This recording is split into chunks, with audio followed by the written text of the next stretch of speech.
Live from our 7 Tasmania studios, your nightly news with Kim Miller begins now. Good evening. Pressure continues to mount on the government and Tasmania's meat industry, with more shocking footage from inside an abattoir sparking calls for deeper investigation. The slow rollout of footage has attracted criticism, but the activists behind the releases are unrepentant and warn there's more to come. And please note, some of the vision may be distressing to viewers.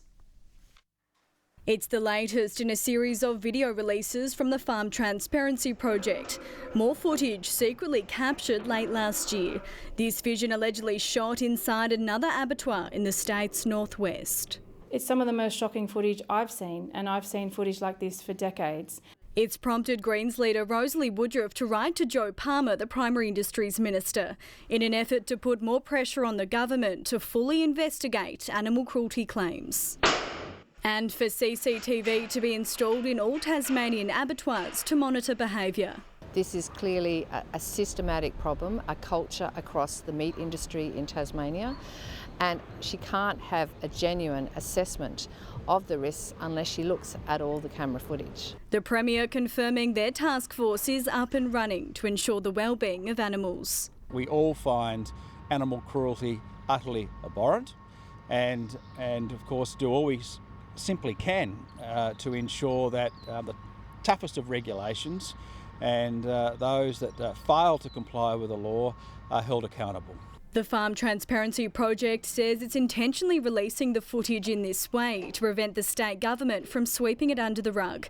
Labor wants all vision out in the open. In the interests of making sure that we have the best animal welfare practices in this state, if there's information or evidence that they have that demonstrates that's not happening, they should release it. 7 Tasmania News has contacted the abattoir named today, so far without response. But Tasmania's slaughterhouse scandal is far from over, following an ominous warning from the Farm Transparency Project, claiming they have one more abattoir to expose by the end of the month. Ruby Cairns, 7 Tasmania News. There could be an opportunity ahead for first home buyers. Experts predict Tasmanian prices will buck the national trend and soften slightly before surging again. For sale signs are still going up outside Tasmanian homes, but the clamour of buyers isn't what it once was. I'm getting a look at the December quarter figures. It's suggesting there might be about 800 less sales statewide for the calendar year of 2023. Economists pointing the finger at the state's negative migration rate. Tasmania had a relatively strong patch from about 2015 to 2020. Those interstate migration flows just aren't there like they were before. So that is driving that softer profile for demand.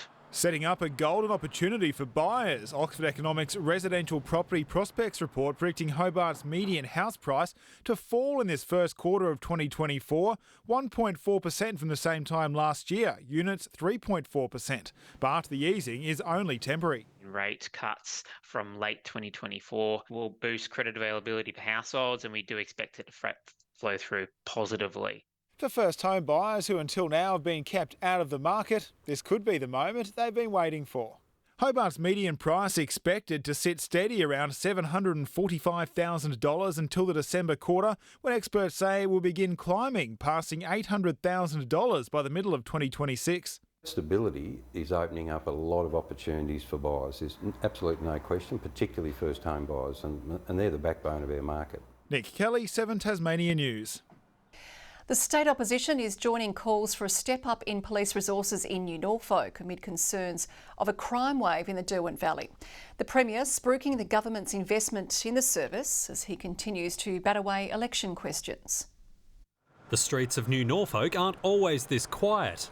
Locals say they're plagued by crime. Hooning, we face domestic violence, we face arson and we face robberies, some of which have happened with people at home. They're calling for more officers in their recently renovated station, with Bridgewater the closest 24/7 police presence. And they do a fantastic job, but we do have a $5 million tea room sitting right here that possibly could be better utilised. We know that there are a lot of crimes that are committed in the late evening and early hours of the morning. That Bridgewater station is about to be upgraded too. Labor says some of those officers should be working out of New Norfolk rather than Glenorchy as planned. Tas Police considering the move. We've increased the police presence at New Norfolk and very pleased to do so. We've got record numbers of police being employed around the state. Jeremy Rockcliffe today touring Biomar as they launch plans for a new $20 million vessel to deliver fish feed across the Tasman. All aspects of aquaculture are growing, however, not just salmon, and that's been really encouraging for us. We've got record exports here in Tasmania, you know, shipping and freighting and flying, all our manufactured produce. Well, yesterday they were re-announcing ideas that were 7 years old, and today they've run out of ideas and they're announcing things that other people have done. Rebecca White continuing her war of words, daring the Premier to call the heavily speculated early election. What I'm keen on is getting on with the job, so I'm not here to talk about what Rebecca White wants to talk about. A conversation that just won't go away. Josh Duggan, 7 Tasmania News.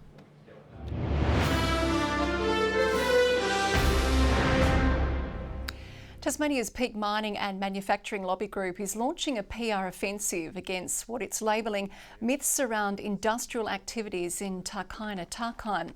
TMEC taking out full-page advertisements in this morning's newspapers, highlighting how mines, forestry and power stations have operated in that area for more than a century without spoiling the wilderness. The systems that we've got today about how to determine where land use should occur, it's working. And it's been working, and it can work into the future. There is no balance when there is open cut mines, when there is threats to rainforests that are intact from mining, when there is logging, large-scale logging of forests in a place like Tarkine. The council says mining makes up about 2/3 of Tasmania's exports. A new program is set to solve the Northwest's severe lawyer shortage. Targeted at graduates, the initiative is aiming to entice the next generation of legal professionals to stay put. Giving young lawyers a foot in the court and a struggling justice system a much welcome boost. We're crying out for new graduates in all areas of the state. The state government's new legal graduate program hoping to drive more professionals into the north and northwest. And we'll absolutely support more law graduates, get the training they need, get the development and support they need, and give them that much needed income. A salary boost on offer for those coming through the legal ranks, helping solve the chronic shortage hitting the northwest particularly hard. Unfortunately, people are drawn to the capital and tend to stay there. We particularly want to see a growth in the north and the northwest. The 10-month training program offering expanded practical experience with graduates exposed to work as real-life lawyers. It means working with really experienced lawyers and understanding what it's like to practice law.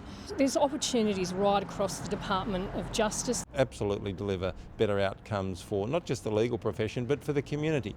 Kickstarting specialist career pathways, also hoping to unblock our backlogged courts and keep Tasmanians closer to home. We just want them to experience it because we then know that they will make the choice to practice in Burnie, Devonport and Launceston. Victoria Easto, 7 Tasmania News. The mother of a man killed by a car in Huonville nearly 4 years ago has embarked on a new project. Faith Takalek signing the lease to a safe space for men seeking refuge.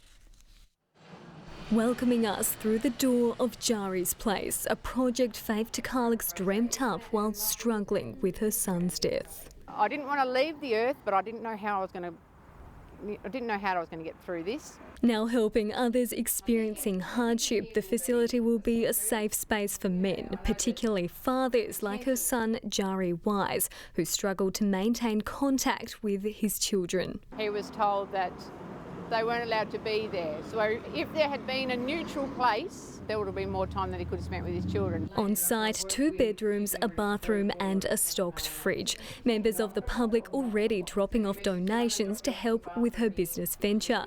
Even Tasmania Police has flagged its support. Police will come and be on site for you to make a statement. There'll be access to legal advice. It comes nearly 4 years after Jari was struck by a car in Huonville. Behind the wheel, his former partner, Melissa Oates, who served 8 months in jail for dangerous and drink driving and failing to stop in the case of an accident. A coronial inquest into Jari's death, ordered by the former Attorney-General, is due to start in 2 weeks after significant delays. Faith is hopeful it will bring some closure to the past as she focuses on creating a safer future for other Tasmanian men. I feel like if I didn't have something else to fall back on, which is this, then I'm not sure how, Others seemingly viewing the case through different eyes. Brianna Boylan, 7 Tasmania News.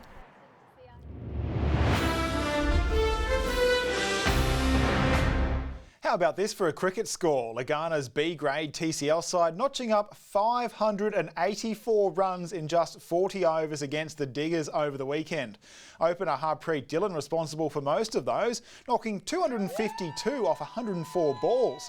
2 other players made near centuries. Suffice to say, they won. Meanwhile, Tasmania has fallen just short against New South Wales country at Lindisfarne today in the Under-16 Girls State Championships. A string of wickets coming too late to stop the visitors' flurry of runs. The Tassie girls have so far won 2 from 6. And the Tigers' intellectual disability squad is 2 from 2 at the National Inclusion Carnival in Brisbane. Good evening. Well, Hobart decided to give summer a miss today, 16 degrees. Launceston's 22 was the state's high, while Devonport and Burnie also snuck into the 20s.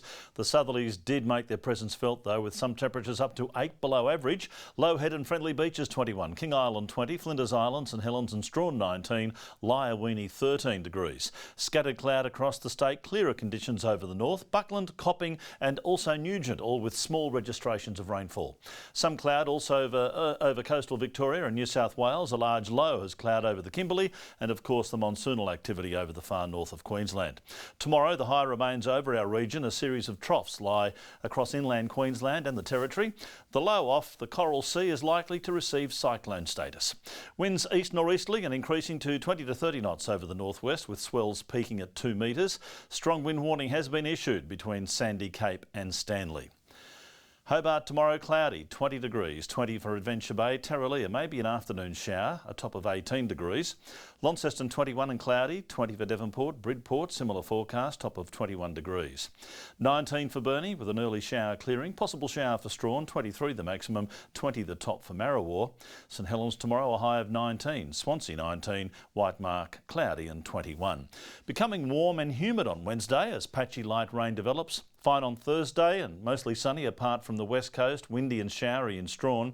And on Friday a mixed bag with fine weather over the north and northeast. Windy though through Bass Strait and the northwest and a clearing shower for Hobart. Sunny and warm in Perth tomorrow, sunny and hot in Adelaide, 29 in Melbourne and partly cloudy. Cloudy but fine in Canberra, Sydney and Brisbane. Still a bit of cloud over our region, 13 in Hobart, 18 in Launceston, 17 in Devonport as we count down to Australia Day. Kim, I know you're a little anxious. You still haven't received that telegram yet with your nomination for an award. Look, it'll come tomorrow for sure. With this year, I'm certain of it. Thank you, Murph.